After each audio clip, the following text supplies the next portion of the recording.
Olá, seja muito bem-vindo. Que bom que você deu o clique no seu e-mail e chegou até aqui a nossa entrevista. Hoje eu tenho um prazer imenso nesse Café com Saúde, porque o meu entrevistado e o seu entrevistado de hoje é um médico que as pessoas sempre nos escrevem pedindo para que a gente ouça a opinião, ou citando alguma referência, ou dizendo alguma coisa que viram num livro, na internet, em algum estudo que encontraram por aí, né? Então, essa pessoa que está aqui hoje é um pedido seu. É com maior orgulho que eu estou com o Dr. Lair Ribeiro, a maior autoridade em saúde natural que eu conheço e o que os nossos leitores da Jolivie, os nossos amigos da Jolivie, sempre citam como referencial e os médicos que a gente conversa também citam. E, doutor, aproveitando que o senhor está aqui, eu queria justamente que a gente começasse esse nosso bate-papo de hoje, o senhor dizendo como é que foi o seu encontro com a saúde natural. Porque, por mais não lógico que isso pareça, não é natural falar em medicina que utiliza a saúde natural, né? Como é que foi a sua história? A história foi mais ou menos assim. Eu trabalhava no Peter Ben Brigham Hospital, em Boston, Massachusetts, que é um hospital de Harvard, e eu vim passar férias no Brasil, sou de Juiz de Fora, e eu encontrei um sujeito e ele falou assim para mim, dá para você ver meu cunhado? Eu falei, eu estou de férias. Ah, mas meu cunhado está com uns problemas, não sei o quê, blá, blá. Você podia vê-lo. Aí ele me convenceu de eu ver o cunhado dele. Aí o que aconteceu? Eu pedi um consultório emprestado a um amigo meu, marquei o horário e o cunhado veio. O cunhado falou, eu moro numa cidade chamada Piquiri, acho que tem 12 mil habitantes. Lá só tem um médico, tá? De lá. Os outros vão lá. E minha doença é essa, eu olhei, examinei, fiz tudo e tal, fiz o receituário. Quando eu terminei de fazer o receituário, ele puxou um papel do bolso e falou assim, ó, poucos dias atrás eu tive no médico e ele me passou uma receita, o senhor quer ver? Isso já no fim da consulta. Aí ele me mostrou ela igualzinha. Aí caiu a ficha para mim. Os médicos se igualam no receituário. Eu estou no hospital mais sofisticado do mundo, que é o Peter Ben Brigham Hospital, e esse médico é um médico de Piquiri, que não deve ter especialidade nenhuma, e nós estamos usando exatamente os mesmos remédios. Estranho. Aquilo me incomodou profundamente, sabe? Aí eu comecei a investigar, e eu percebi que o mundo todo está com a lavagem cerebral de remédios, que é mais ou menos o mesmo esquema, não interessa onde você pratica. E foi assim que eu comecei a me interessar para a área de saúde. Aí lá onde eu morava nos Estados Unidos, tinha um indivíduo, já dos seus 86, 87 anos, que tinha uma lojinha de produtos naturais. E eu ia lá e ficava conversando com ele. E ele tinha um conhecimento muito grande, e ele foi me emprestando os livros, a minha cabeça foi mudando, foi mudando, foi mudando. Chegou uma hora, eu falei, bom, existe um outro caminho que leva a Roma. Eu quero explorar esse caminho. Eu comecei a explorar. Aí eu comecei a me beneficiar do processo. Porque eu comecei a fazer aquilo e a minha saúde ficou melhor. Eu acho muito interessante, doutor, porque até se você puder contar para as pessoas te conhecem, mas talvez não saibam a sua carreira, né? Sim. Você tem um currículo que é um currículo muito diferenciado com relação à produção científica e até à atuação. Sim. E eu digo isso porque, hoje em dia, os médicos que têm um renome de formação e de atuação costumam tratar com muita indiferença e até com desdém as substâncias naturais. Então, para a gente conversar com as pessoas que estão nos vendo, me conta um pouco de como é o seu currículo, doutor. Bom, eu passei no vestibular de medicina em segundo lugar. Eu era funcionário do Banco do Brasil. Eu trabalhei no Banco do Brasil com 17 anos, eu passei no concurso. Eu fui trabalhar e depois que eu rodei todos os departamentos, eu vi que não era para mim, era muita rotina, e eu fui pedir demissão. Aí o gerente geral não acreditava. Um jovem estava pedindo demissão do melhor emprego que existia no Brasil. O que você vai fazer na vida? Eu falei, eu vou fazer concurso, vou fazer vestibular de medicina para federal. Ele falou, mas você nem vai passar no vestibular. Eu olhei para ele e falei, se eu não passar entre os 3 primeiros colocados, eu não aceito meu lugar na faculdade. Faltavam 10 meses e 28 dias. E eu estudei intensamente e na realidade, eu passei em primeiro lugar. Só que um dos problemas de física, na hora que eu passei do gabarito, eu passei errado. Eu acertei o problema. Errei na hora de transferir, mas passei em segundo lugar. Então, cumpri a minha promessa. Fiz os 6 anos de medicina em primeiro lugar, fiz o mestrado de cardiologia em primeiro lugar, construímos um hospital em Teófilo Otoni, Minas Gerais, era o Hospital São Lucas, que não existe mais, e eu, mais 2 sócios e mais um grupo de médicos, fomos trabalhar. E um dia, uma sexta-feira, mais ou menos 6 horas da tarde, tocou o telefone, alguém me chamando.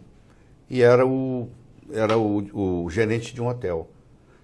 Ele falou: doutor Lair, eu tenho aqui um indivíduo que está com dor no peito, suando, e não fala português direito, e eu queria que o senhor viesse aqui. Cheguei lá e encontrei um indivíduo que era um ex-juiz de direito na Polônia, que morava nos Estados Unidos, comprava pedras semi-preciosas no Brasil e vendia em Nova York, principalmente na área de Nova York. E aí eu fiz tirei um eletrocardiograma dele, estava infartando, daí veio para o hospital. No caminho para o hospital, ele falando, naquela época eu não falava inglês direito, mas dava para quebrar o galho, nós fomos nos entendendo, ele falou: você conhece meu filho? Eu falei: quem que é seu filho? Ele falou: Peter Marocco. Eu falei: eu não conheço seu filho, mas eu conheço os trabalhos dele. E o filho dele era chefe de cardiologia em Harvard. Aí eu internei ele, começamos a tratar e tal. Aí um dia eu estou atendendo, a recepcionista me bateu na porta, entrou e disse: ó, o hospital está chamando o senhor lá, que o doutor Marocco, filho do senhor Marocco, acabou de chegar e quer conversar com o senhor com urgência. Eu falei: tá bom. Acabei a consulta, fui para lá, encontrei ele no corredor do hospital, com a papeleta do pai na mão, andando de um lado para o outro, assim. Aí eu cheguei, ele falou para mim assim: quem te ensinou isso? Em português. Quem te ensinou isso? Eu falei: eu aprendi dos seus livros. Porque ele saiu de Boston, veio ajudar a tomar conta do pai. E tudo aquilo que ele ia receitar já estava ali. Ele era casado com uma brasileira, de Americana, e falava português em casa. Olha isso. Então, aí o que aconteceu? O pai dele complicou, ficou aquela história toda. Na véspera do pai ser ter alta, nós tínhamos um centro de estudos, eu ia falar sobre arritmias na fase aguda do infarto do miocárdio, pedi licença aos meus colegas, falei no nível dele. Quando eu terminei, ele chegou para mim e falou assim: você quer ir para Harvard? Eu te levo.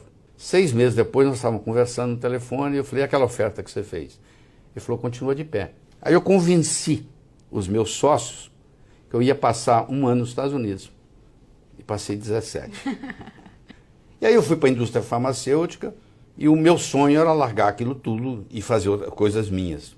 Aí voltei para o Brasil, escrevi 38 livros, entendeu? Divulguei esses livros no mundo inteiro. Aí vi essa história, 9, 10 anos atrás, eu parei de escrever e aí me aprofundei na medicina. Eu estudo hoje uma média de 8, 10 horas por dia, toda a medicina, todos os aspectos. Eu tenho estudantes praticamente de todas as áreas. Só antes da gente chegar na oportunidade que o senhor oferece para outros médicos na pós-graduação. O senhor trabalhou na indústria farmacêutica, o senhor deu aula em muitas universidades, o senhor teve a oportunidade de conhecer a medicina da mais alta tecnologia. E mesmo assim, grande parte das suas recomendações resgatam uma saúde que parece que foi deixada para trás. Uma saúde do tempo da vovó, uma saúde do conhecimento popular que o senhor depois mostra com pesquisa que faz todo sentido. Por quê, doutor? Pelo seguinte, na indústria farmacêutica, você tem o que se chama patente. Uma patente da indústria farmacêutica dura 17 anos. Então, se eu descubro uma molécula hoje para uma determinada doença, eu, para patenteá-la, eu tenho que provar para o mundo que essa molécula não existe em lugar nenhum. Sabe como é que chama uma molécula que não existe em lugar nenhum no planeta? ET. Quando eu coloco a vitamina C na boca de alguém, o organismo dessa pessoa fala assim: ah, isso é vitamina C, eu sei o que fazer com isso. Quando eu coloco um ET, o organismo dessa paciente, ou do paciente, fala assim: mas o que eu faço com isso? Eu não conheço essa molécula. Sabe o que eu vou fazer? Eu vou eliminá-la.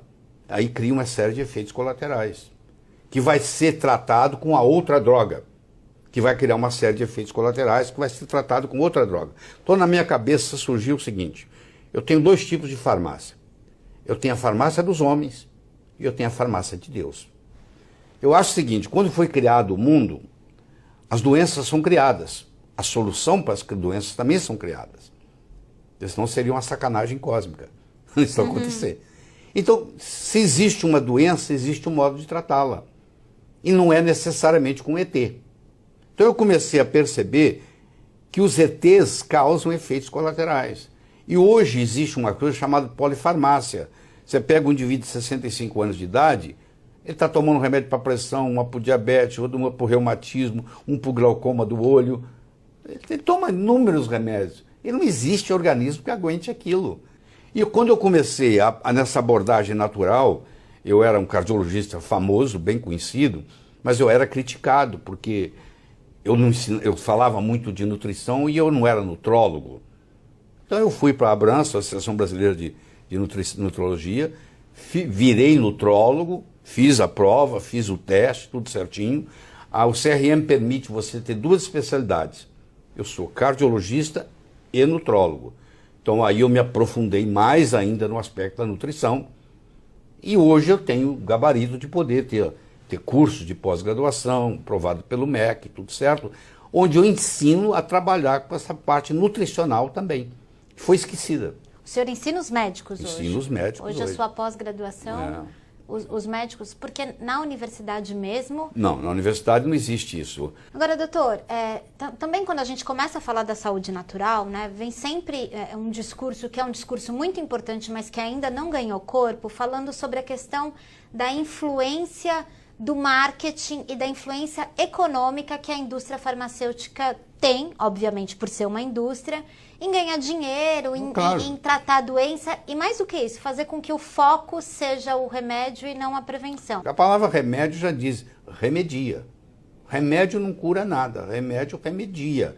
Você vai tomar a vida inteira cronicamente. Você tem uma deficiência de um mineral, ou uma deficiência de uma vitamina, ou uma intoxicação por um metal tóxico. Isso é muito comum hoje. Eu tenho uma intoxicação por mercúrio, por chumbo, por cádmio, o que for.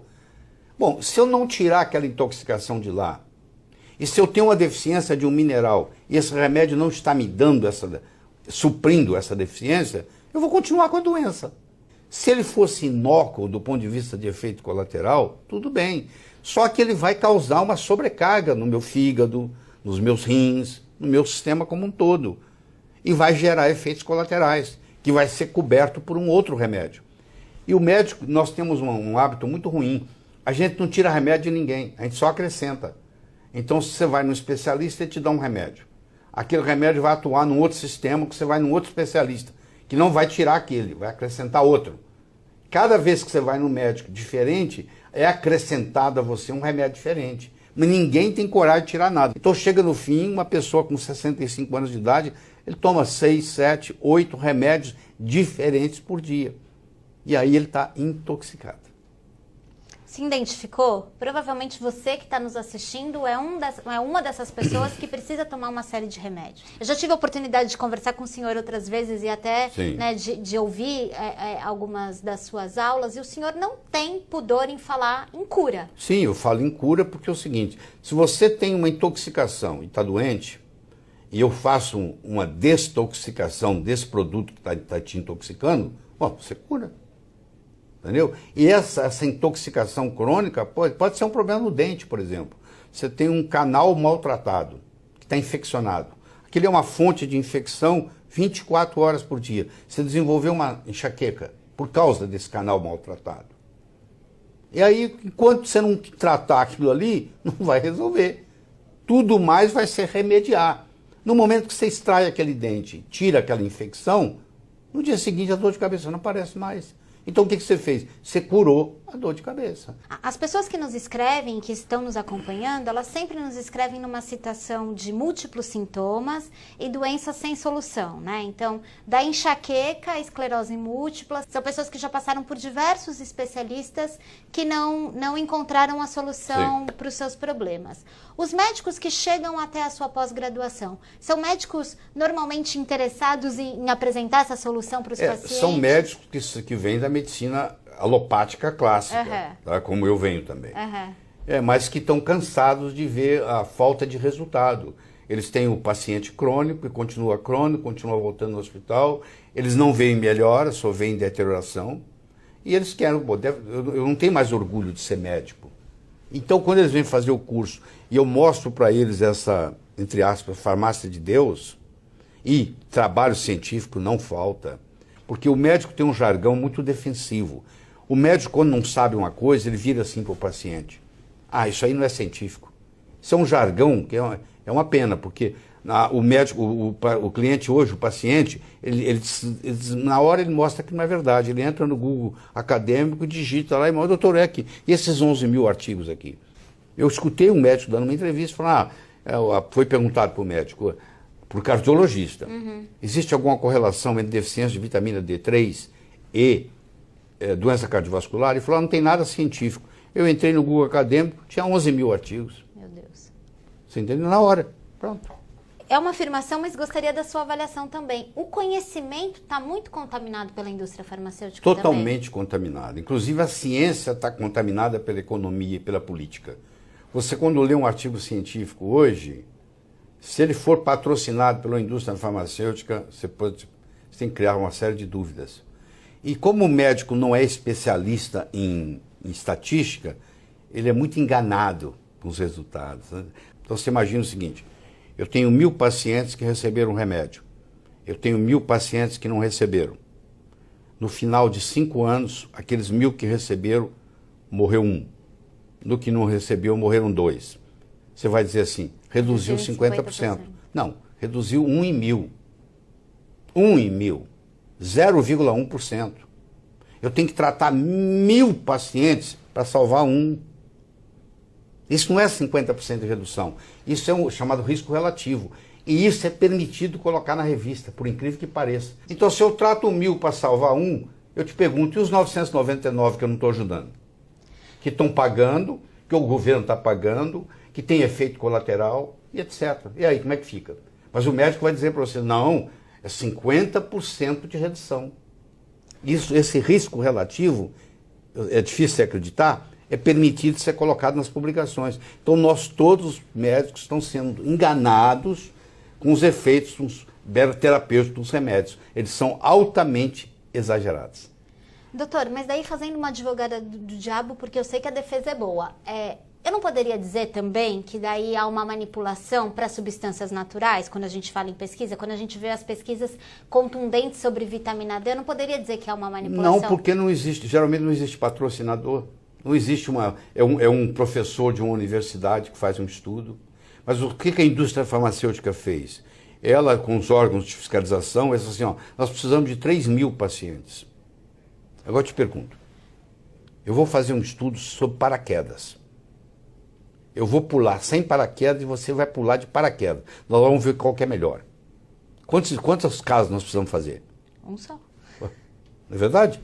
Eu preciso de 3.000 casos para mostrar? Não, se a coisa é boa, eu mostro num caso.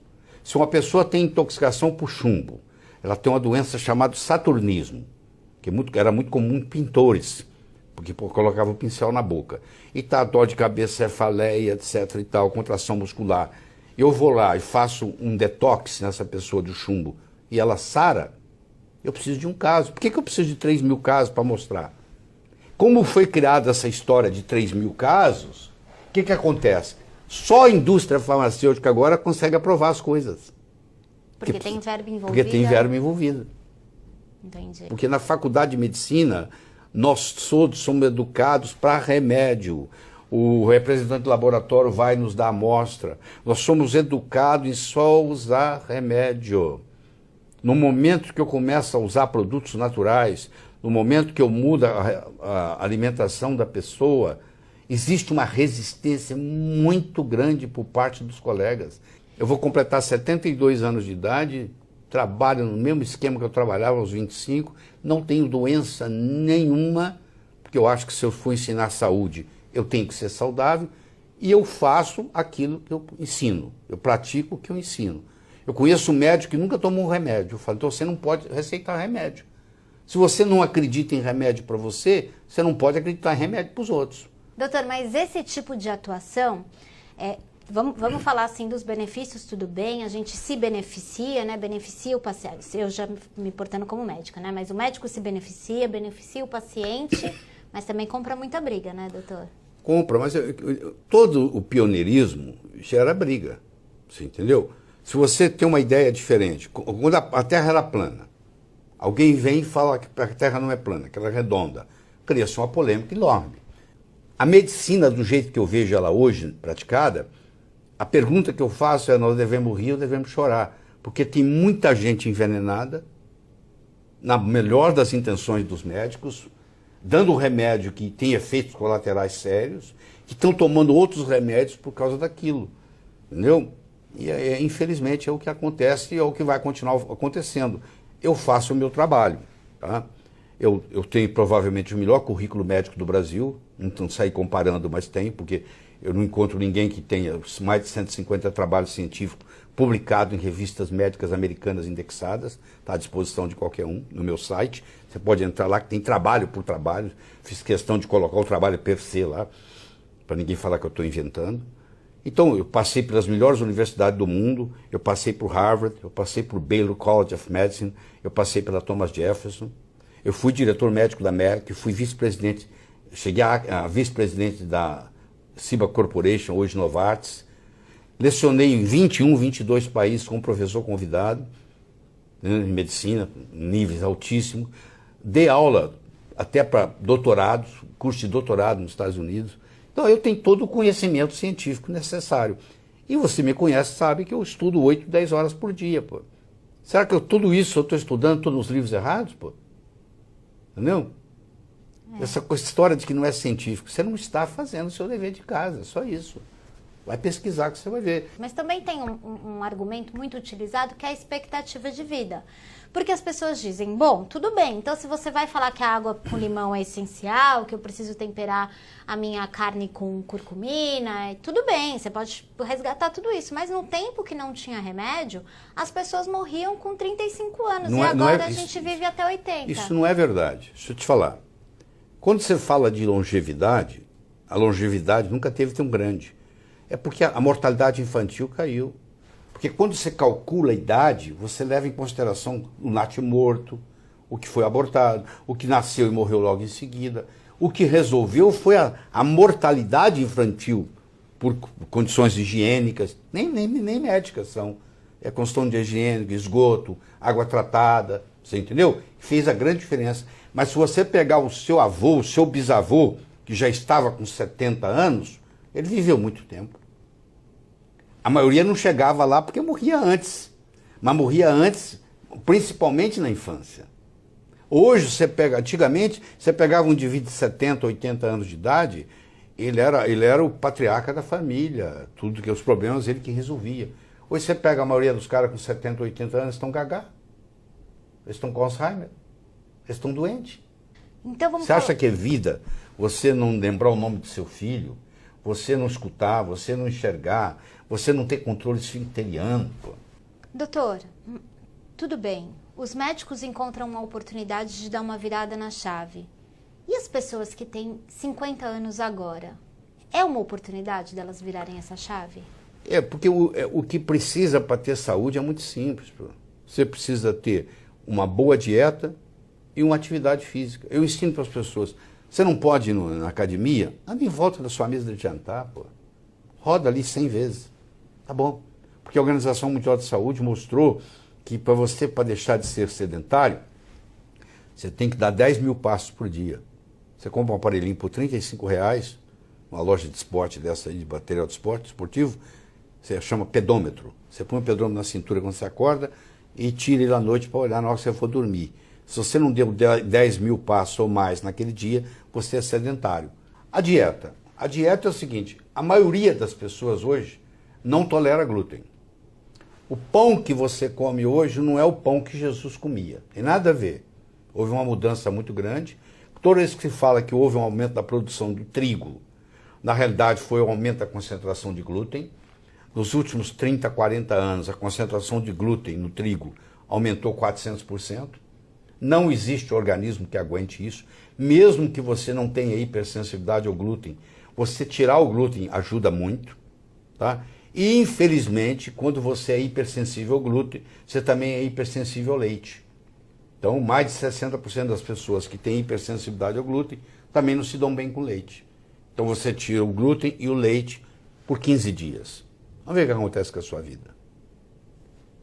Se houver uma melhora absurda, se você passou a dormir melhor, se sua dor de cabeça foi embora, pronto, está matada a charada. Agora, se eu tenho hipersensibilidade ao glúten e continuo ingerindo, isso está publicado e mais publicado e mais publicado, que é uma coisa impressionante. O que acontece? Eu tenho que tirar o glúten, o leite e o açúcar. Se a pessoa tirar esses 3, é melhor do que qualquer remédio, querido. Porque o açúcar é mais viciante que heroína, mais viciante que cocaína. Eles fazem estudos em ratos, eles põem heroína num pires, põem açúcar no outro. Filma o ratinho em 24 horas. Ele fica mais tempo no pires do açúcar que no pires da heroína, você acredita? Olha isso. A pessoa é viciada e não sabe que é viciada em açúcar. Os médicos que chegam na sua pós-graduação para aprender com o senhor, eles ficam mais surpresos com quais conhecimentos que o senhor apresenta? É sobre o sol, sobre o açúcar? Se o senhor pudesse descrever essa sensação. Não, eles ficam mais surpresos de que tudo está na fisiologia e não na farmacologia. Porque o meu pós, na realidade, é um estudo profundo da fisiologia humana. Eu mostro como é que o organismo funciona, como é que cada órgão funciona, o que o órgão precisa. E ele nunca precisa de remédio. Ninguém tem deficiência de Prozac. Nunca encontrei ninguém com deficiência de Prozac. Eu encontro gente com deficiência de serotonina, que é um neurotransmissor, que pode ser aumentado com o uso de um aminoácido chamado triptofano, que vai se transformar no 5-hidroxitriptofano, que vai se transformar em serotonina. Eu estou ensinando o que o corpo faz. É a fisiologia e a bioquímica. O médico aprende bioquímica no 2º ano de medicina. Quando ele chega no 5º, 6º, que ele vê a importância, ele já esqueceu. Então ele larga, para ele não existe bioquímica. E quando você volta para a bioquímica e para a fisiologia, está tudo lá. Diante de todas essas informações, eu te convido a continuar com a gente, a prestar atenção no seu e-mail, porque é com maior orgulho que a gente pode dizer para você, espalhe por aí, Dr. Lair Ribeiro estará com a Jolivie. Amanhã a gente terá um novo conteúdo para você, mostrando as histórias que já foram transformadas por esse viés da medicina. E a gente também vai trazer informações muito importantes sobre conceitos que estão legitimados como verdade absoluta e, na verdade, estão adoecendo as pessoas. Algumas verdades absolutas estão adoecendo as pessoas, né, doutor? Nem tudo que é ensinado na faculdade de medicina é verdadeiro. Nem tudo que é verdadeiro é ensinado na faculdade de medicina. Espalhe por aí que o Dr. Lair Ribeiro agora está com a gente. Volte amanhã, não deixe de ver seu e-mail, a gente traz mais informações importantes. Queria te agradecer demais pela companhia. Apesar de todo o tempo de estudo que o Dr. Lair continua se dedicando, ele reservou um espaço para estar com os leitores da Jolivie. Não perca essa oportunidade. Obrigada, doutor. Obrigado a você. Obrigada, gente. Até mais.